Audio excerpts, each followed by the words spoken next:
like fusion nowadays, you use something called the nuclear chemistry paradigm. So you have reactors, you have products, they collide, the reactors collide, and they cross the barrier and transitions. I forgot the name of the transition point. And then when they go to the other side, they become products. So this is chemistry, nuclear chemistry. My theory allows you to think about particles as nonlinear hadronics, which means that you can think about making thermonuclear fusion with particles going parallel to each other, big focus. So instead of having a head-on collision, you are not aiming at having a head-on collision. You are aiming at creating something called phase matching. Phase match, yeah. So you are trying to do the same thing that you do in nonlinear optics with matter. So the threshold for fusion is much lower, which means that you might be able to create. Does your theory have any implications in quantum computation? It's like crucifixion. That's where financial incentive would be, is quantum confusion. My theory might allow you to have a kilowatt, 10 kilowatts, or megawatt power plant that's this small, so you can run your car or run your airplane or your truck with one of those things. So it's mostly about energy reduction rather than quantum mechanics as like information theory. Yeah, I don't add too much to quantum computing because my theory supports quantum mechanics. I explain how one possible explanation, how we can have instantaneous communication between spins. So I can explain that. Yeah, that's the most interesting thing relating to blockchain. Is quantum teleportation. We could link quantum teleportation to blockchain, then you can have perfectly secure transactions that can't be stolen. All right, I think Tom wants to stage us a little bit here. Stage you guys up.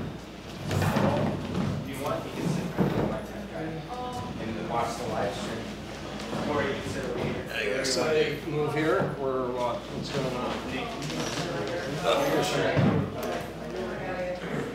in that case, there's a So let's see, do you have the format, the agenda? No, but I have something in my head. So we could. I'm gonna scoot over. Nobody move except the back 2 inches. All right, right there is good. And I'll just have you sit closer to the table. That's all right. I can move this coat rack over here. So it looks so nice view. Can you pass me a mineral water? Thanks.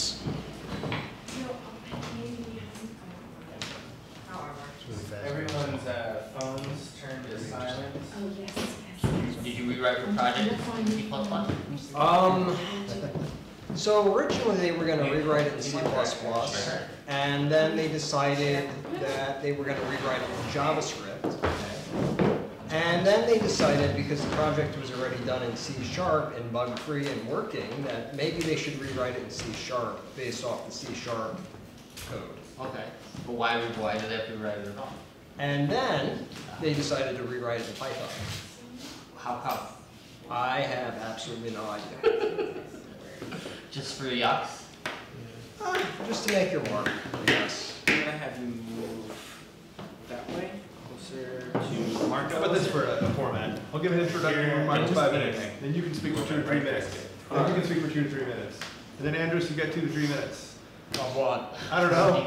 You can speak about everything that we're doing with Daycoin and what we might do and why you're attracted to the project. And you could also, if you have nothing to say, you can just riff off of what we said and respond. All right. All right? It's all gonna get I mean, edited. It's all gonna get edited anyway. I mean, I was just... No, it's not. No, it's not. It's alive. Oh my god. Yeah. I mean, I was just trolling Craigslist and giving out snarky responses. Exactly, I know. And now look what happened. You got roped into this awesome, amazing venture. And then we'll have free-for-all, in which, Marco, you can give us your commentary. All right? All right, great.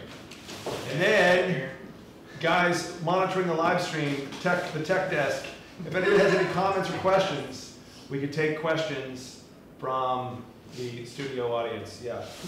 And, Are you guys going to talk to the people at the live on live? Yeah, I think we're going to. If you do, yeah. Look at this camera here. Got it. Okay. Everything else, just ignore. This is the one you will be talking to when you're directing anything towards anyone watching. Great. Great. If I need 2 minutes. I love R, but I really like Python. I like R, but I really love Python. Python's an okay language, especially for like mathematical type of stuff, but you know, project is already done, so. What's your last name? Parents? Friends. Friends. Mm-hmm. Friends? Not like friends, but friends. Friends, yeah. Yeah. And you're on live right now? Sure. But it's not 2%, so blue's got it. Blue. I'll use this. Okay. This. Use that? Cheerleaders around the world. Okay, great. Yeah. Awesome. Great.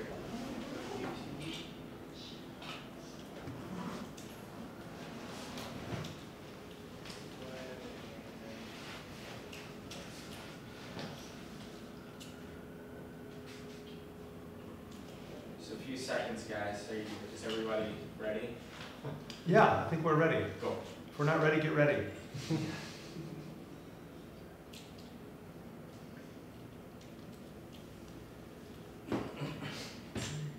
And you're also creating like a video record of this as well? Oh, yeah, I'm recording as well. Great, awesome. I knew you would be. The smart guy.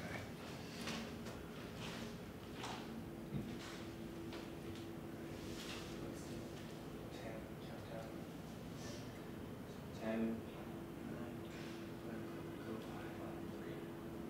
5, 4, 3, 2, 1.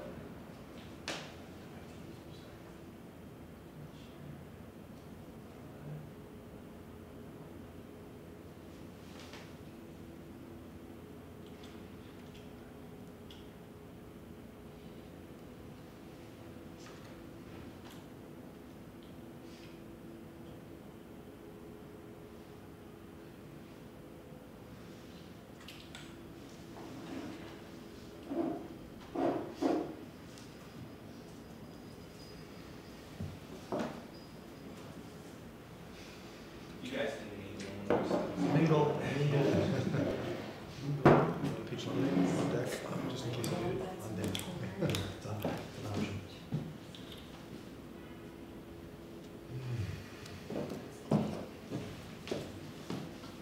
Now, if Jesus had this for the Last Supper, he would be sick. Live streaming the Last Supper. Okay? Good? We're live? Great. Well, welcome.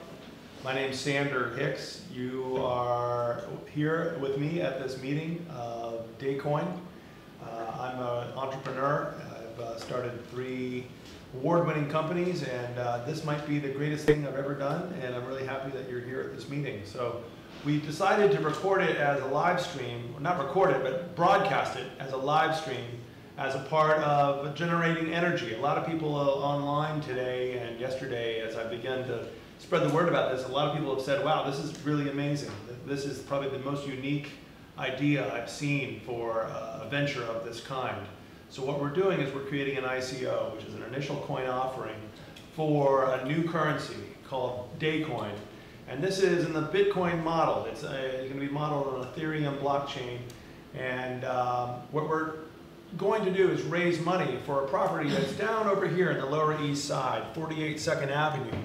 And for me, it's personal. I actually was the music minister at this church for a couple of years.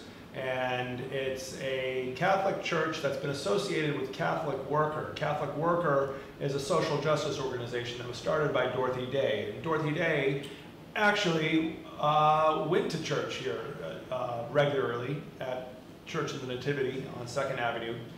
And she was given her funeral mass there. Dorothy Day founded the Catholic Worker way back in the 1930s.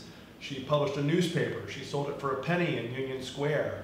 She started houses of hospitality for the poor and the destitute and the depressed, and really helped save lives. She was a convert to Catholicism. She was the lover of like Eugene O'Neill, and was running with bohemian radicals in the village, and then converted to Catholicism as a way to kind of deepen her commitment to social justice. You know, for her, left-wing politics were not enough. They were a good start, but they were not enough. And so she deepened her commitment to changing the world by doing something really unusual and converting to Catholicism. And a lot of left-wingers probably would reject that. And a lot of them did in her life. Like the father of her daughter could not follow her back to Catholicism. But she did it in a way in which she was trying to say, like, well, the original works of Jesus are actually sympathetic to revolutionary politics. And so, zooming up to the present here in Trump's America 2017, what can we do that is a contribution in the name of Dorothy Day? Well, I've had this plan in my back pocket. This is the Craft Condos plan. You can see a copy of this on Daycoin.online.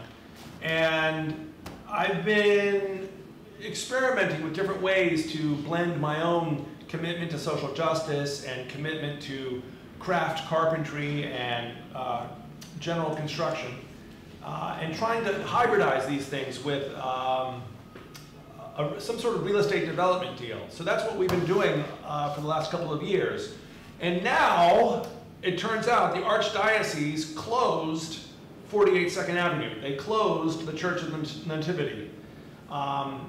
A lot of people protested. A lot of people said, you can't do this. It's a historic site. And so we are going to acquire the property. We're declaring today that in a prayerful way, in a spiritual way, we are saying that there is energy out there. You know, I don't want to say God is on our side, but I have a feeling she is. But there's energy out there that we could tap into. The energy of new currencies, the energy of digital currency, the energy of the whole Bitcoin, Ethereum, blockchain world. So we're here to declare that it's time to honor the legacy of Dorothy Day. And we are going to do this by acquiring the property from the Archdiocese when it goes on sale. It's not on sale yet, but when it is, we'll be ready. We are going to start this this ICO, this initial coin offering, so that we can acquire the property, build on it, develop a memorial to Dorothy Day, also develop low-income housing and market rate housing. That's the plan. There could be some room for some interesting retail stores at the ground level. I know in my own personal experience, retail is a great way to impact a community, to politicize a community, to spiritualize a community. I ran the Vox Pop Coffee House in Ditmas Park, Brooklyn for almost 10 years. And so these kinds of things really turn me on. These kinds of things make me realize the full range of what's possible. So I've gone on and talked a little bit too long, so I'm going to introduce you to the team. To my right is Chris Schumacher, and Chris, you can say a few words about what attracts you to the project and why you're here. Sure, absolutely. Just speak loudly so you hear the mic, and look at that camera if you can. Okay. I'm Chris Schumacher. I am a pricing expert and social entrepreneur. I have spent the past 13 or so years closely monitoring contract risk, pricing risk, commodity risk. I've been watching Bitcoin and cryptocurrency in particular, and have been really interested in the developments as of late, and looking for a way to get into it and merge it with my social entrepreneurship passion. And on that front, I've started a number of food-related social ventures, helping to improve problems in the food system and increase sustainability. And I've reached out to Sander because the idea of taking an ICO and moving beyond kind of the software blockchain world and turn it into use the potential power with cryptocurrency and ICOs for a socially impactful project I found really compelling, and I want to support the project and get it going. I think it can definitely have legs, and I think it's a great initiative. Great, awesome, Chris. Tell us more about your other ventures, and you have like a tree farm Sure. as well. And Sure, that would be. I grew up in southern New England on a off-the-grid tree farm. oh, really? That's awesome. No electricity? Yeah, well, we had electricity, but we didn't have heat or hot water or. You had trees, so you burned the firewood. Exactly. So every day, come home from school, chop wood, and start a fire. Otherwise, I'd be freezing at night. Wow. And that was kind of gave me the, the spark of giving back to to the world. What you take, and being conscious of the cyclical nature of the world, and really being a good steward of not only nature, but of the whole resources that we have to work with. So I'm particularly interested in how it relates to redevelopment of properties, and being a steward of the community as well. So that's kind of was my impetus for getting into the social entrepreneurship movement. I started a farm direct membership program in Brooklyn with 1,600 members. I've been working with a number of other food entrepreneurs Great. throughout Brooklyn, New York, Washington, D.C. And I think that over the past 10 years, we've seen a lot of increase in capitalism used for good, right? Yeah. So the Yeah. triple bottom line, or really sometimes even quadruple bottom line, right? Not just profits, but people, Planet. profits, and maybe not a P there, but What is the quadruple? What's the fourth? I've never heard of quadruple well, online. well, it's a company that I'm working with in DC, so I'll plug them. It's their name is 4P.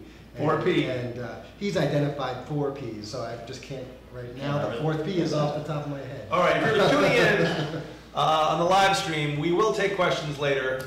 If somebody could Google what the 4th P is, then we would know that. Probably not a good idea. Great, thank you, Chris. Let's go over here and talk to Robert Moskal in our technology wing. Hi everybody, I'm Robert Moskal. I'm an entrepreneur and a technologist. If I specialize in anything, it's in growing businesses and product that revolves around software. I have a lifelong interest in socially progressive, let's just maybe call it utopian politics. Dorothy Day, I was raised in the Catholic Church, and Dorothy Day was one of the first people who really kind of rang my bell as a young person and really impressed me. My interest in blockchain and cryptocurrencies in this project go together. I'm interested in alternative ways of making things happen in the world that kind of sidestep the regular capitalistic channels. And Sander reached out, and we're kind of at an early stage in this, but I'm very excited. And I see my role in the project being perhaps to make this as strong as possible an ICO as it can be. So there are many concepts that revolve around ICO, some of which include a network effect, notion of a platform, the notion of a certain scalability, a certain disintermediation of people who are trustees who are holding secrets. So to the extent that we can actually make this ICO participate in those kind of concepts, it will be a stronger offering. So I see myself as hopefully being able to push that forward. Great, awesome. While learning. And tell us more about your background as a social coder. The social, I would have to say that those things are more separated, that unfortunately I've had to mainly do things that were either scratch my own itches, so I've had a few things I brought to market on my own behalf, including a project management software in the early aughts, and in the 90s I had like a product that was sold for corporate Salesforce support and corporate training that I licensed to companies during the 90s. And since then, I've mostly been working with either small companies to bring something to market, or with bigger companies to maybe build something that's a little harder than what they normally do, you know. So that's kind of where my head is at. Great, great, Robert. Thank you for. And interestingly enough, on the cryptocurrency side, until now, I've only been interested in it from a technical standpoint. And this project has let me actually start looking into the more economic, kind of like the larger context in which it is. So that's very exciting to me. Right. We've been also talking about what's the life of the currency? What's the future of the currency that we're creating? How could people actually use the currency to, like, perhaps in the local community or in the building that we build to transact in it, to pay rent with it? That we've been, Chris and I have been kind of like spinning out scenarios for the last few days, trying to figure out what makes sense in terms of actually using the token, using the currency. And that's the one that it does immediately come to mind, is perhaps people would not directly necessarily transact with the currency, but your investor, they would buy the currency from your investors and pay their rent out. And that would give kind of, the notion we're thinking about would kind of give your investors sort of the income you get from a real estate investment trust. Kind of a similar level of cash flow. Guaranteed. An annuity. There's some, we were wondering what happens if you decide to sell the property out from underneath them, but you know, these are all things that can be worth it. Right. So that's right now that's the strongest scenario that we've come up with, but I think we can go further. So in other words, that's just a start, and I think that's a minimally good story, but I think we can come up with a better and stronger kind of notion. Right, and it's all about contracts, both in real life and in Ethereum, you know, so it's all about, there wouldn't be any kind of, you know, me selling out the building out from underneath people. Well, that's what would have to happen. Agreement, It would have to be described in the contract that you, for example, couldn't sell the building for 20 years or something like that. Right. And that's all perfectly doable. Right, right, great. I'm psyched that you were a childhood fan of Dorothy Day too. I didn't know that. That's She great. did, like, you know, a 13-year-old. Yeah. If you call a 13-year-old a child, which I did. Yeah, a teen. You were a teenage fan of Dorothy Day. I grew up also in the DC suburbs, and there were people that were bringing the Catholic worker to our house, and they were telling us about Catholic workers. So it was the only good thing. It was the only thing that I enjoyed reading in the Catholic Church. Every time I got the Catholic worker, I was a happy person. Yeah, come on in. Come on in. Okay, great. Adrian, welcome. Have a seat there in the front row, and good. We're going around the room, and Andres, you're next. You want to say a few words about your background and why you're here? I'm Andres. I've been programming since I was about, maybe 8 years old. Been tinkering around on computers since I was about 4. Past 10 years of my life, I've spent mostly bumbling around from various company to company with, enterprise software development, stuff like that. Basically, whatever paid the bills. And then, one day I stumbled upon a Craigslist ad looking for Bitcoin experts, to which I responded, there are no Bitcoin experts in the world. I mean, there's maybe like 20, 40 people, including Satoshi, who's the creator of Bitcoin, who nobody knows who he is, but I kind of find this project interesting from both a spiritual mojo perspective, because Sanders actually, when he called me, I noticed that there was an 845 number, which is a pretty unusual area code for New York City. It's a very, interesting coincidence that, he was very familiar with the areas that I grew up in, namely a town of 40 people. I said, that's a coincidence. And, from a general social aspect point, most ICOs, if you look in the news, there's a lot of just sharks just jumping on it for the sake of making money off the bandwagon.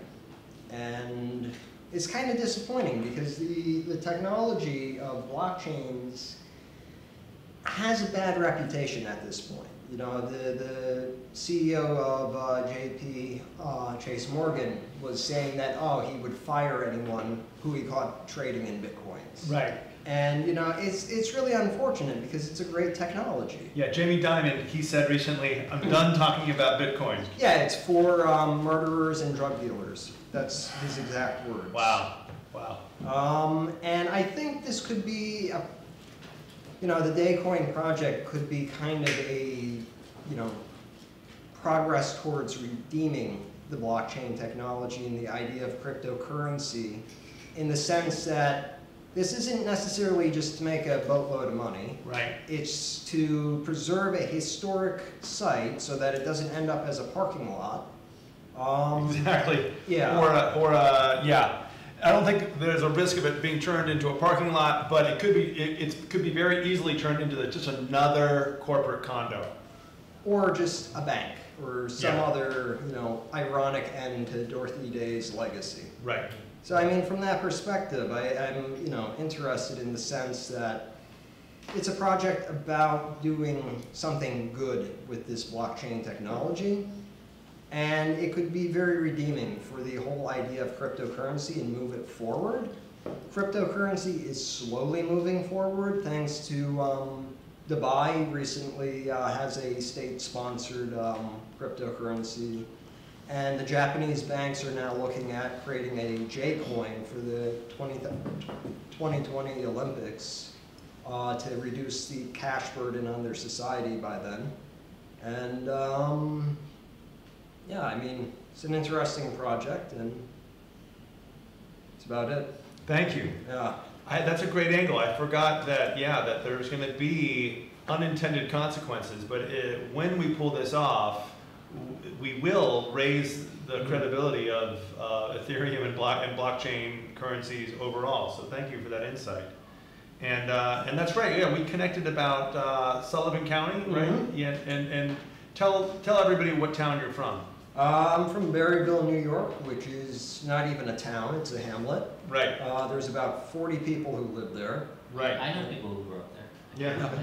This is getting creepy. It's God's will, or it's the way of the Dharma, or something, but yeah. Something. Yeah. Yeah, so my 845 cell phone is what you...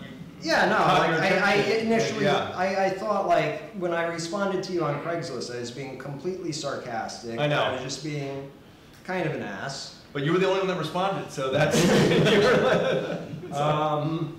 So it's great. Yeah. It was, and then Chris responded, and so that's how we built the team here. It's like, you know, it's like Jesus going to fishermen, you know, and saying, like, you know, I choose you, and it worked for him. So there you go. Great. And Marco, do you want to say a few words about why you're here and what you've done? This is Dr. Marco Pereira, scientist, financier, impresario, and he was entertaining us earlier with his theories of nuclear fusion and supernovas. Cosmology. Yeah, I have a spare a hobby in cosmology. Lately, as entrepreneur goes, I am nothing. I'm just a startup, and I'm building a startup in fintech, which has to do with counterparty credit risk, another with portfolio management. Probably my usage, my utility here would be to keep the cryptocurrency capital alive, you know, because the market fluctuates a lot, and there's got to be some kind of risk management, some kind of portfolio management planning or implementation, and I might be able to help there. So my understanding of the project is that, you know, there will be capitalization of the building for the building construction, and that capital is going to be disbursed little by little. But in the meantime, that capital has to be multiplied or kept, and so I hope that I can help in that part. Great. And your background is you were also a money manager for Citibank at one point, and you've got a background as a scientist, and you have like multiple degrees. I have been doing everything. Right. And you're from Brazil. From Brazil. Yes. Great. Great. I can play soccer also. You can play soccer? In addition. Awesome. Great. I'm so glad you're able to join us. Good. So if you're on the live stream and you're just tuning in, we are taking questions from the audience, and so you can just text us those questions via the YouTube chat box there. And and also our audience now, Adrian and Friend, if we have any questions. Do you have a question or? I don't have a question. I'm sorry I'm late. It was a tremendous, this is my biggest deadline day of the month. Hey, you're here now. That's I'm what's here great. now. I can say some words if you like. Great, great. Well, why don't you get on camera? Move your seat so we can. Yeah, sit. Come sit with us. I'll hop Here, on no, here, we'll scoot in. Or whatever. Yeah, you want to. Go ahead. All right, here. Our special guest on the program tonight, Mr. Adrian Knuble. He's an activist. He's a spiritual guy. We had dinner just about a month ago. You said you should start a coin, and I said I actually am. And then it was just another weird coincidence. Well, so my background, about 20 years ago, I worked in investment banking where I met Dr. Pereira. I did mergers and acquisitions and private equity placement. And I lost interest in that world about 20 years ago. And what I'm interested in now is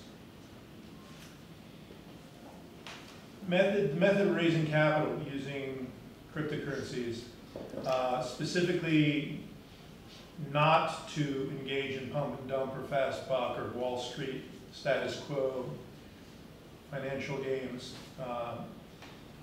but to create really meaningful structures, such as the Cleveland model. explain the term. That's a great term. I'm so glad you mentioned the Cleveland model. Everyone should Google the Cleveland model and To quickly summarize, it's worker cooperatives. basically we're talking about, it's the first American, it's based on a Spanish model, but of a business that is a green, for-profit, but worker-owned, and typically very poor neighborhoods. Urban. It was initiated in Cleveland. It's now in Texas. It's in Virginia. It's in Minnesota. But you know, people will work there typically for a year and a half, a probationary period, and then they're voted in. Once they they're voted in, then they would slowly they start to become owners. Yeah. And they also develop equity in the company. For instance, one particular of the evergreen cooperatives, after about 8 years, you have about $65,000 in equity. I believe that's in their laundry. Also, there's a house buying program so that a loan is taken directly out of the paycheck. And they can be a homeowner in 3 to 5 years, buying a kind of refurbished house. But the Cleveland model has very specific, it's a very specific method to be used in a specific kind of area, involving what they call anchor institutions, for instance, universities, hospitals. But this creates wealth, it builds wealth in a community. It's worker-centric, not investment or profit-centric. People in these communities have a lot more money and they spend it locally, but it really provides dignity and responsibility and fulfillment for human beings. And I really think that this is how it's going to be in 100 years here, that this is the future. This is not, by the way, this is not Marxism and it's not socialism. This is capitalism. This is actually a very old form of capitalism, you could say, before, or it's a new development. Some of the most friendly people toward this kind of thing are the most, like, people down in Texas, in the reddest states, who, when Ted Howard went to speak down there, he thought he would get some resistance, and they would call him I don't know, a commie or a socialist or something. But the mayor of this small Texas town just embraced him, and you know, the mayor had worked at a Ford dealership that was worker-owned. I saw that in the book proposal. Yeah, Right. yeah. Right. So The mayor thought it was a great idea, and it yeah. reminded him of working in this employee-owned Ford dealership. Yeah, Right. yeah. So how does this apply? Bring it back to what you're thinking. It could apply to the Daycoin and the 48 Second Avenue build out and what we're creating in the legacy of Dorothy Day. Yeah, and you mentioned to me Dorothy Day. Dorothy Day has a lot of meaning and power to a lot of people. You know, she, you know, in terms of what she did, and any opportunity to raise capital, right, which this is, one can either use it to sort of give it away, and that's the social spending model where you're sort of giving charity, or you can, and fostering dependence, or you can institute these kind of best practices from a place like the Evergreen Corporations, the Cleveland model, and you can empower people. And really any structure can become a kind of, you would say, a holding company, or you know, 80% of the profits in one model I looked at go to the workers, but then another 20% from each cooperative is paid back into a holding company to create new businesses. And this just keeps growing and growing and growing. The original, and they're doing very, very well. And so it's a different, it's just a way of thinking about wealth building, and that this initiative of yours is an opportunity to create something like this, as distinct from raising some capital and then doing something different with it. So that's my interest and why I came, and really the nitty-gritty of creating a legal structure, you know, the language of really contracts to prevent exploitation, to make sure, you know, you have a kind of transparency and integrity. My understanding of cryptocurrencies are that, yeah, there's a lot of pump and dump, fly by night, but if you have complete and total integrity, and you're very serious and you're in it for the long haul, not to make a quick buck, eventually people will come around. I don't know how long it would take, a year, 5 years, 10 years, but it doesn't matter. Eventually they will, and you'll, with that integrity, I believe you'll do well. Yeah. You know, another connection to Dorothy Day, in Spain, in the Basque region, there's this thing called Mondragon, which started as like a small company that was just making blenders. And then, but it started because of a Catholic priest with an unpronounceable last name, like Father Arizmendientia. That's probably the closest I'm going to come to that. But he started like some sort of trade school, and he trained a couple of people, and then a couple of his people started a blender company, and that became Mondragon. And then they decided to make it a worker co-op, and they decided that you had to like buy in to be like, you know, you had to kind of finance your own way in to buy your equity of the worker co-op, which required a financing mechanism, which became the Mondragon Bank, which became a separate wing. And now today, zooming up 50 years later, the Mondragon Bank is like the third largest bank in Spain, and Mondragon is like an industrial company that's making like 12 different products, like, you know, giant washing machines, and they're still an employee-owned, worker-owned, democratic corporation. Right, right.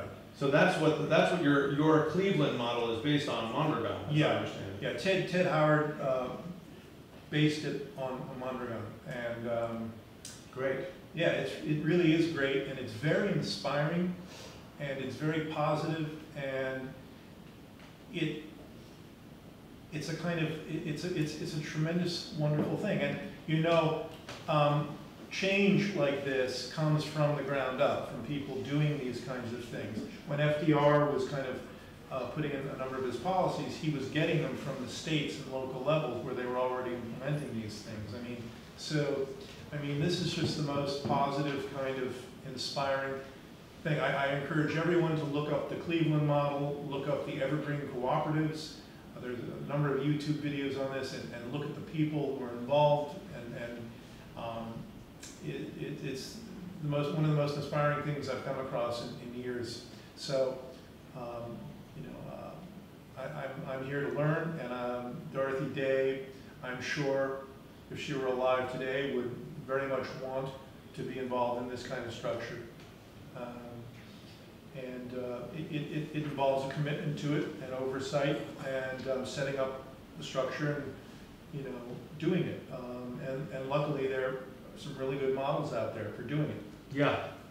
And just to get people current on what Catholic Worker does and what it is doing today, I've been actually really active on Saturday mornings at the Vigil for Yemen, which is a great way to stand up to the secrecy and the darkness of this oppression of this tiny country that's been ravaged by civil war and disease and starvation, and it's still being blockaded by the Saudi military, but it's being done with the help of the U.S. military. And so the Catholic Worker people have been doing a vigil in Union Square every Saturday morning from 11 to 1 p.m. And just recently, last Saturday, at it was the 16-year anniversary of the war in Afghanistan. And so what we did is the Vigil for Yemen still went on, but then it was fed by the Catholic Workers' Friends of the War Resistors League. So you had like about 300 people marching up from Washington Square into the vigil at Union Square. And so the Catholic Worker guy named Carmen, he said, let's have a moment of silence together at the end of the gathering. And then somebody suggested we all go down on one knee, and so like Colin Kaepernick, and it was just this beautiful moment. I've never had like as much stillness and silence at an anti-war vigil. It was so different from the other anti-war vigils I've been at, in which people are so full of hate and anger. Because hate and anger repel people from wanting to join your movement. But Dorothy Day was onto something by tapping into an old spiritual tradition, the best of the Judeo-Christian tradition. She was able to kind of really put her own social justice activism into a new sphere.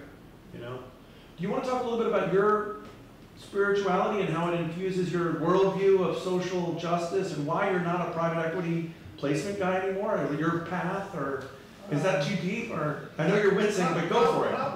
Probably not, because it's sort of like my view is that what I kind of believe or don't believe, it's all sort of moot in terms of looking at sort of what people do. For instance, I don't know what Ted Howard's, the man who came up with the Cleveland model, I don't know what his spirituality is. I don't know if he's a Buddhist or what it is, but what he's done is truly create a lighthouse on a dark sea. And they're aiming at, you start with 20 jobs, 50 jobs, 500 jobs, and 5,000 jobs, and he is through his works, through what he's doing, creating such a powerful, inspiring. Tell us again who Ted Howard is. He's the creator of the. One of the creators of the Evergreen Cooperatives. Oh, okay. So, this is part of the Cleveland model. This is the Cleveland model. Okay. So I sort of want to I like to stay focused on sort of real world things people have made and are making, I know, so because this is sort of a nuts and bolts practical place where hope is, and I can believe all sorts of things. I could talk to you about all sorts of wonderful things, but if I was a clever Wall Street guy, I'd make sure to help you write the structure of this organization, and then I would make sure that I would be able to take it over, and you wouldn't know that. No one would know it. Which is probably the answer to the question of why did you leave private equity placements? Because you were sick of the exploitative models, but you were interested in something, a different kind of life. Well, that's correct. Now, it's also true that there are people involved in that world who are not it's not black and white. Right. So I don't want to exaggerate. So it's important to understand. Also, as a red-blooded American kid, you know, I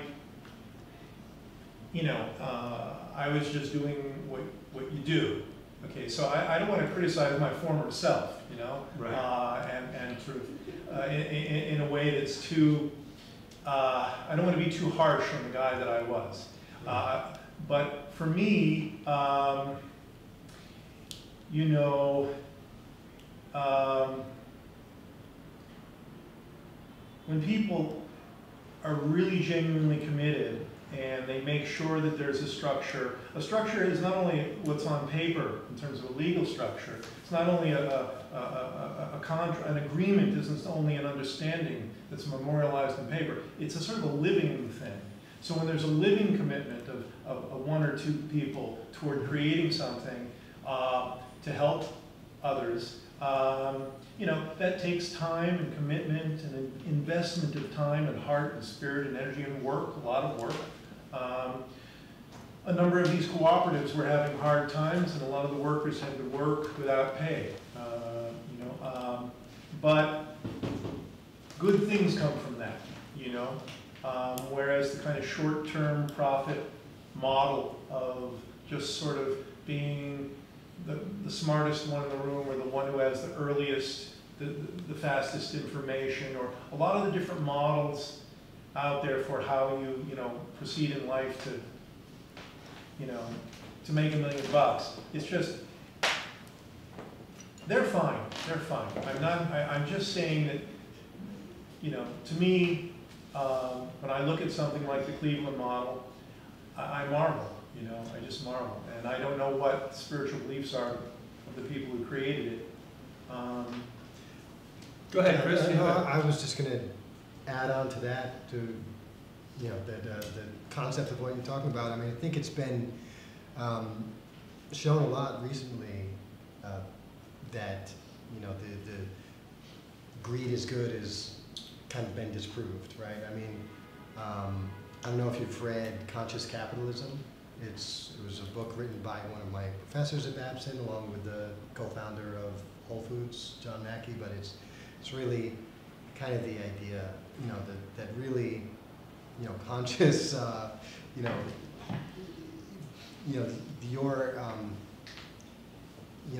your attitudes and about, you know, positivity and putting something out there in the world it's important, and backstabbing and thinking about short-term gains is really actually not only is it bad spiritually, but it's bad economically. It's not a good business model, and you might get short-term gains at the expense of someone else losing, but you're not building value for the society or even for the business. So it's dooming yourself to failure. Mm-hmm. We had a question from our online audience watching the live stream on YouTube, so thank you for that question. Somebody said, we're with you, and they're giving us good energy, and they also had a question about how much we're looking to raise. So I put that, it's estimated right now, we're in the early stages, but I'm estimating we're going to be raising about $20 million in US dollars equivalent in Daycoin, pricing it out in Ethereum. So I say that based on the fact that I know that the tax assessment of the building in the Lower East Side, East Village, is assessed to be around $3.5 million. The construction costs and overhead costs are going to be probably around $4.5 million. And then there's other projects too that we're interested in looking at. So, and yeah, I'm really glad we're talking about the Evergreen Cleveland model, because this really makes me feel like we're doing something permanent, we're doing something lasting, something with substance. Did you want to talk more about spirituality and how it ties into the finance and the mathematics and the... Well, I mean, I haven't really thought about it on a mathematical level, but I mean, I think it is definitely important. I mean, I work with the economics of contracts all the time, and there's definitely a lot of, you know, I can't say anything negative about buyers that I work with right now, but there's definitely, you know, a lot of people who are in a certain school of thought that separates, you know, you know, that in a business transaction, you just separate your consciousness and your conscientiality and your spirituality, and you just handle it as a, you know, it's just business. Right. But I think that ultimately hurts relationships.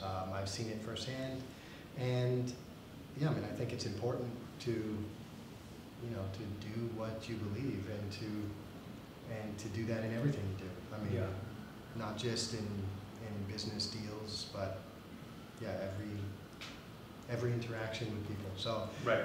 and that's what I like about this project again. I mean, and it's kind of my goal in everything I do. Is everything I look towards in the future is to be, you know, thinking of it holistically. Great. Yeah, so the traditional critique of Wall Street is that it's like either amoral or it actually really enjoys making a buck on war. And you know, we have a completely imbalanced economy now that's based on debt through the Federal Reserve, which is a private banking consortium, you know, which is more than happy to finance a debt that's based on a military-industrial addiction, you know, that Dorothy Day would probably say is not of the light. It's not godly. It's not, you know, to create this complete imbalance. You know, our defense spending, our offense spending has resulted in 800 bases worldwide, you know, global empire. That is, you know, it's I think it would be anathema to the vision of the founding fathers, you know, who imagined a small government and peaceful, you know. The U.S. Constitution mentions a standing army as a possibility, as a maybe. It doesn't mention a, you know, a gigantic military-industrial, private-public, quasi-governmental, you know, all the think tanks and all the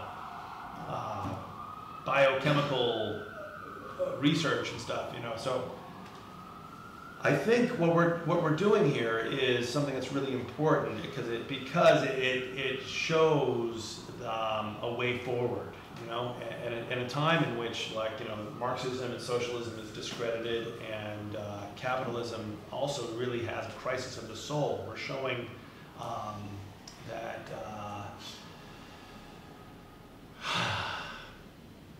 we're showing something real. Yeah. Yeah, I mean, it definitely, you see, I mean, the results of not thinking about it or about being amoral. I mean, that's the wealth gap. And let's talk about Trump. I mean, we're in a country that, like, you know, the progressive Democrats didn't have the guts to nominate Bernie Sanders, so they nominated Hillary.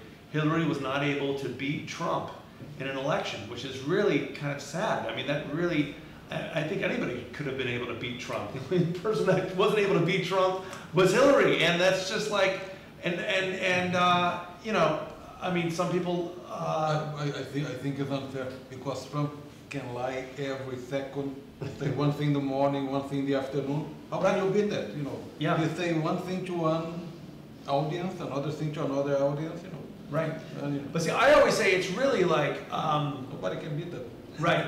I personally think, like, if Hillary had a certain, if she had more substance, more qualities of integrity, and When I saw, I tried to second guess Obama, I always failed. Obama was always right. With Hillary, I think that she was doing the right thing. The guy was tripping in himself, you know, he was just destroying himself. Yeah. So what you're going to do, you're going to jump there and distract from the circle. So she didn't do anything. So she, I think, was circumstantial. It was the FBI, and that's you know, circumstantial. She couldn't do it. You know, she was going to win. And then Comey came in and destroyed yeah. everything. So you're saying that the FBI's interference through it. Yeah, in FBI Trump's destroyed. favor. There's nothing that you could do. No, No. FBI went there. I think you're both right. I think she missed, and now this is speculation on the past, but, you know, I think she missed a big facet of what happened in the economy. I think she missed a big aspect of what the real effect of the wealth divide in the country has been. And, you know, the effects of capitalism that was not, you know, spiritually motivated, if you will, or conscious in any way, you know, kind of left the country with some open wounds, and I think that she didn't address that as a real. But she was a senator of New York. As a senator of New York, she cannot go against Wall Street. So Yeah, as a sure. president, she can do something. But as a senator of New York, you know, what are you going to do? Sure.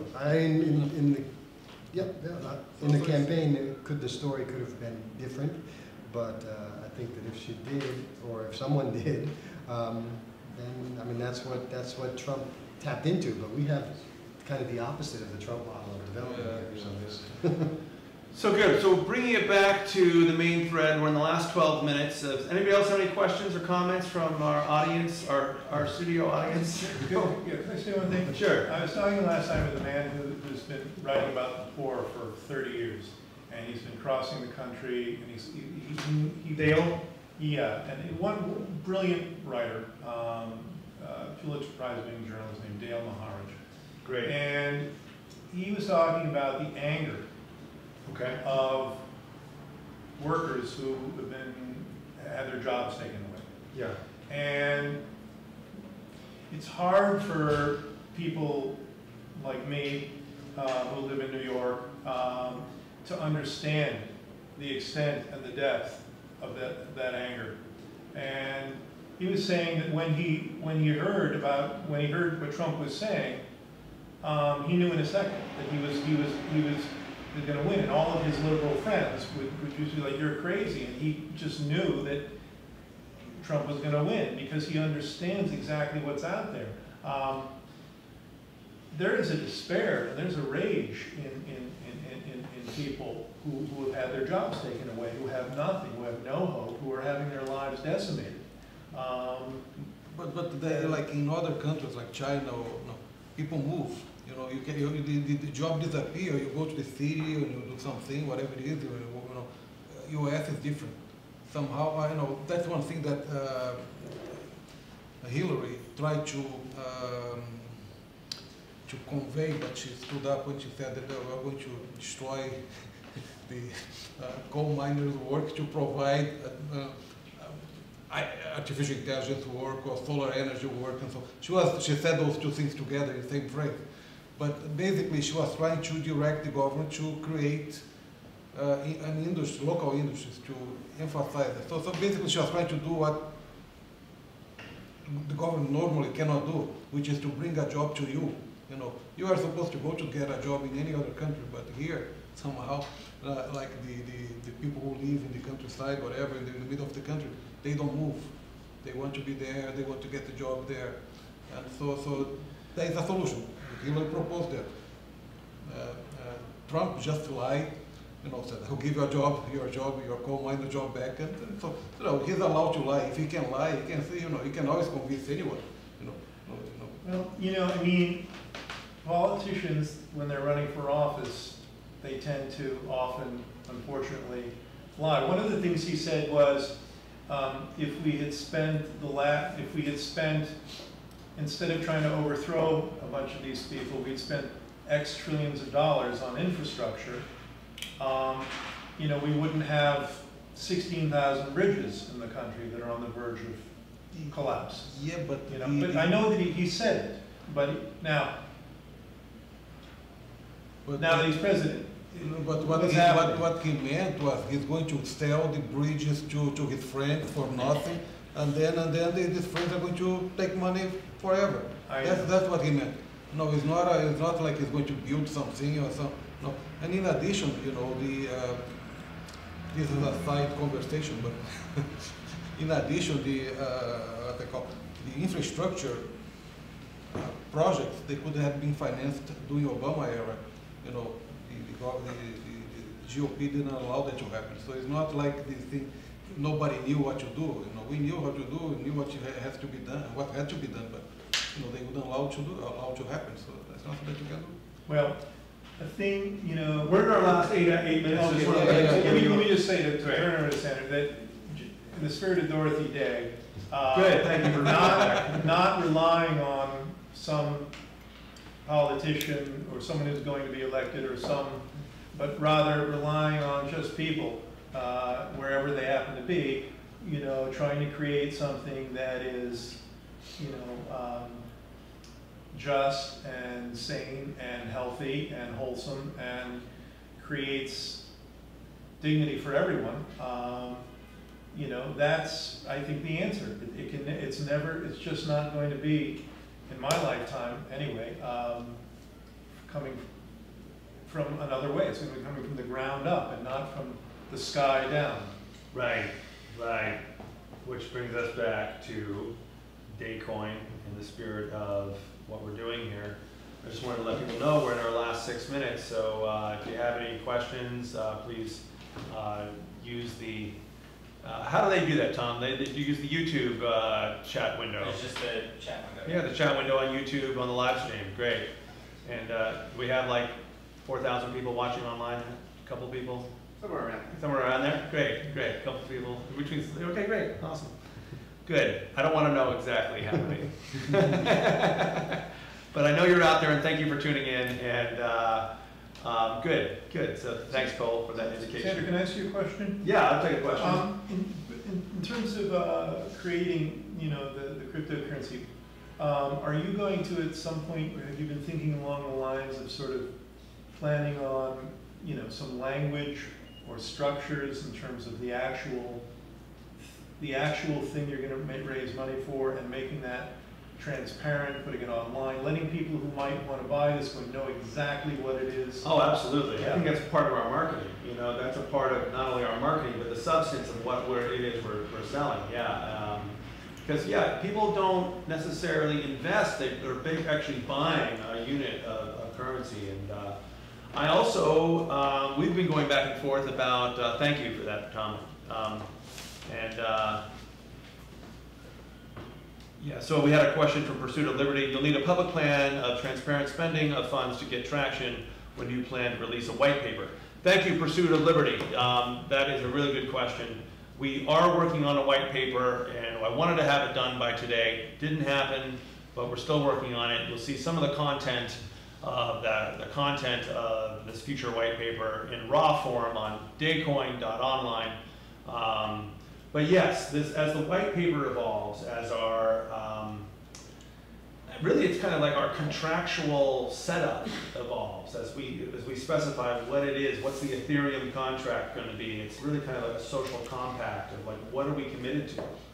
And that's, you know, I've been having breakthroughs in terms of getting clear about commitments and communication and so I'm excited. I'm excited to lay out the details of this, you know, because we have to be. I mean, this is like, I've kind of raised the bar here a little bit by like invoking Dorothy Day's name. We can't like, you know, we can't say it's going to be Daycoin and then rip people off. You know, like if it's going to be Daycoin, it's got to be amazing. It's got to be committed to social justice. It's got to be true to her integrity and her dedication. You know, this is a woman who, you know, cut a lot of vegetables for a lot of soup that she served personally to the poor, and also was a reporter and a speaker and an incredible advocate. This is a woman, by the grace of God, is on the path of canonization in the Catholic Church. You know, even though she was an anarchist, and even though she had an abortion in her past, you know, she really represents the best of the real nature of God's mercy and love. That she could be forgiven for the past is in the past, and that her works as a modern Jesus, you know, that's who she really is. You know, let's lay it on the line. She was a modern Buddha, a modern Jesus, you know, who said, like, you know, the essence of the New Testament is not that Jesus is king, but it's really more that, like, Jesus is a servant to the poor, and the works of mercy are what really inspired her to undertake the works of mercy and just to do the works of mercy. So I think that probably more than answers your question. And so thank you, Pursuit of Liberty, for having these awesome questions about the white paper. Please stay in touch with us, and you'll be on the next roundtable, I'm sure. So, Robert, any other questions or comments in our last couple of minutes? No. Okay, good. Blue, you, sir, anything? You're good? Feeling okay? I would like to hear more about mathematical model behind all this.